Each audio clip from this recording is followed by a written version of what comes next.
গরু নিয়ে চলে যায়, মুরিদরা আছে বাপকে গরু খাওয়ায় না, মাংস খাওয়ায় না, ওই বাপকে বাদ দিয়ে পীরের যায়, সে কি করে পা ডলতে থাকে, এরকম আছে না নাই? এরা হলো অপদার্থ জাতি, এরাও সমাজের ছাত্রাক, এরা সমাজের কলঙ্ক। যারা আল্লাহর পরে, আল্লাহ এবং রাসূলের পরে যাদের খেদমত করার কথা বলা হয়েছে, পিতামাতার মুখে ভাত না দিয়ে পীরের যাই, তারা সবক নাই। কথা বলেন ঠিক কিনা? ওরা পীররা কি বলে, আমার মুরিদদেরকে নৌকা বোঝাই করে নিয়ে যায় একা জান্নাতে ফেলে দেবে। পীরের যে কি ক্ষীর বার করবে কিয়ামতের ময়দানে আল্লাহ ভালো জানে। কথা বলেন ঠিক কিনা? একসাথে জান্নাতে দেওয়ার কোনো সিস্টেম নাই, একে একে পারবেন আল্লাহ। কোথায়? একে ইকরা কিতাবাকা কাফা বিনাফসিকা আল ইয়াউমা আলাইকাল হাসিবা। আজ তোমার হিসাব তুমি দাও, তা পার পাও। কিয়ামতের ময়দানে কেউ কারো বোঝা নেবে না। নেবে? ভাইরা কথা বলেন না, কেন নেবে? আপনি পাপ করেছেন, আপনার পাপের বোঝা কেউ নেবে না। রাতের আধারে কি পাপ করেছেন পৃথিবীর কোনো মানুষ দেখে নাই, আল্লাহর চোখকে আপনি ফাঁকি দিতে পারেন নাই। কথা বলেন ঠিক কিনা? আপনার পাপের বোঝা আপনাকে নেওয়া লাগবে। আর বন্ধুরা আমার, মাউসেল শহরের পাদ্রী বড় প্রতারক। এইটা সালমান ফার্সি বুঝে ফেলেছে কেমন করে। সেই পাদ্রী যেখানে উপাসনা করে তার নিচে একটা গুপ্তধন করে দিয়েছে, গুপ্তধন সেখানে রেখে দেয় সম্পদ গলা, আর মুরিদদেরকে খাওয়ায় না, অল্প অল্প কিছু খাওয়ায়। এই পাদ্রী যখন মারা যাচ্ছে, তখন মরার সময় বিভিন্ন দেশের পাদ্রীরা এসেছে। দেখবেন যখন কোনো হকপন্থী কোনো আলেম মারা যায়, ওই আলেমের জানাজায় দেখবেন অধিকাংশ লোকই আলেম। কথা কর না কেন? যদি দেখবেন মুসালা মারা যায়, মুসালা তাহলে রাগ করেন না যে নেবার, দেখবেন যে দাড়ি নাই, ক্লিন সে বড় বড় নেতা, দেখবেন তার জানাজাতে আলেমের সংখ্যা কম। আমি কয়েকদিন আগে একটা জানাজায় গেলাম, সত্য কথা বলে দিই। একজন বাবা নিথর দেহে পড়ে রয়েছে, ওসিয়ত করেছে ওই মাজারুল হুজুর যেন আমার জানাজার নামাজটা পড়াই। আমি জানাজার নামাজ পড়ানোর জন্য গেলাম। সন্তান তার আমাকে জিজ্ঞেস করছে, হুজুর নামাজ পড়বেন কি করে? যে পরিমাণ বৃষ্টি হয়েছে সেজদা দেবেন কেমন করে? আপনারা বলেন জানাজা নামাজের সেজদা আছে নাকি? ওই যে এক নেতা বলেছিল না ঈদের নামাজে, কি বলেছিল? ঈদের নামাজকে জানাজা নামাজ না, এরকম আছে না? আর ভাইরা আমি বললাম, প্রিয় ভাইরা, আর কলেজার টুকরো ভাইরা, দুঃখ করেন না। এটা হলো ব্যর্থ পিতার লাশ, যে সন্তানকে পারিবারিক শিক্ষাটা পর্যন্ত দেয় নাই, যে তার বাবার লাশ পড়ে রয়েছে, শেষ বিদায়ের জানাজার নামাজটা সেজদা লাগে না সেটাও জানে না। আমার ভাইরা, কয়দিন আগে ইনামুল হক শাফি, আপনাদের আগেকার বক্তা নাসির ইকবাল বিন শাফি, নাসির ইকবালের বাপ যখন মারা গেল, আমরা মাজলিসুল মুফাসসির থেকে সকল হাজার বক্তা সেখানে গেলাম। দেখলাম যে আপনার লাইনে সব দাঁড়িয়ে আছে, খালি টুপি আর দাঁড়িয়ে খালি বক্তা, ভাইরাল সব বক্তা।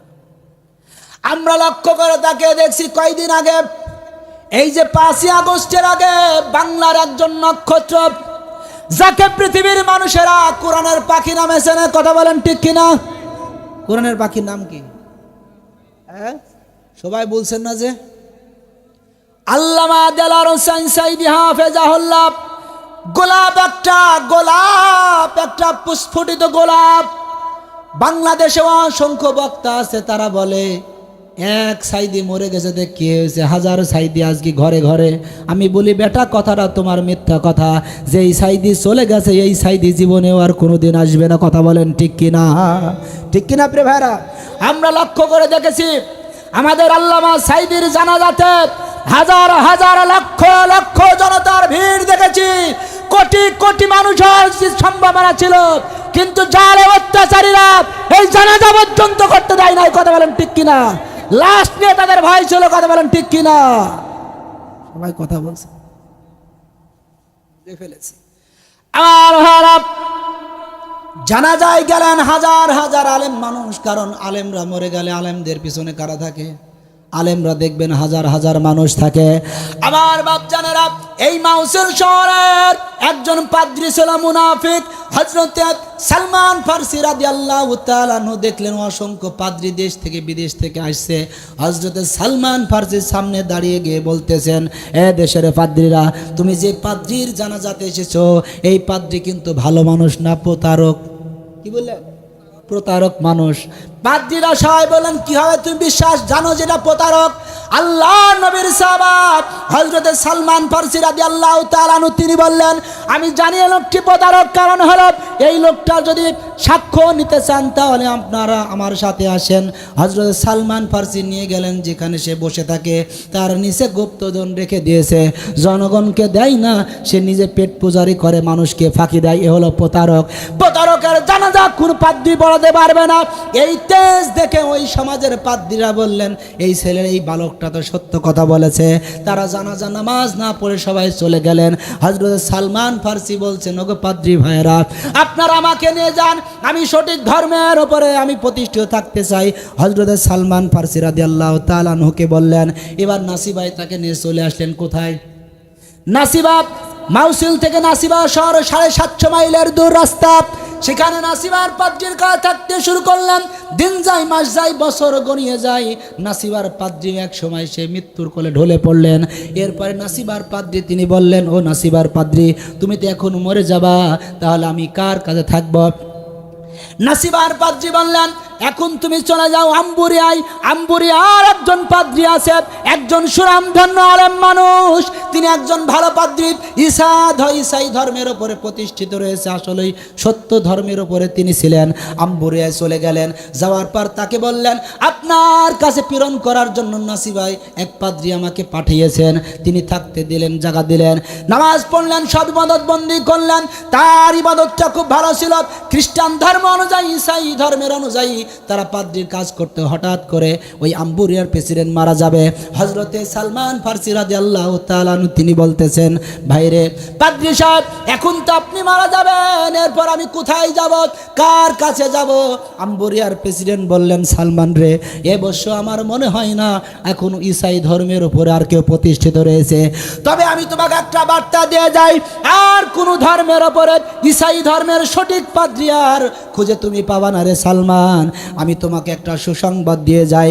সেই সুসংবাদটা হলো, অল্প দিনের মধ্যে আহম্মদ নামের একজন মানুষ, যার নাম হবে মুহাম্মদ, যার জন্ম হবে হলো বাক্কাতে।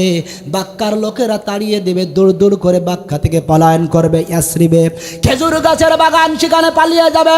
বাক্কার আগের নাম ছিল মক্কা, মক্কার আগের নাম ছিল বাক্কা, ইয়াসরিব মদিনার আগের নাম ছিল ইয়াসরিব। আমার প্রিয় ভাইরা, তিনি বললেন, আম্বুরিয়ার পাদ্রী বললেন যে এই লোকটাকে চিনার তোমাদের 3টা আলামত আছে। কয়টা? পিছনে কথা বলেন, কয়টা?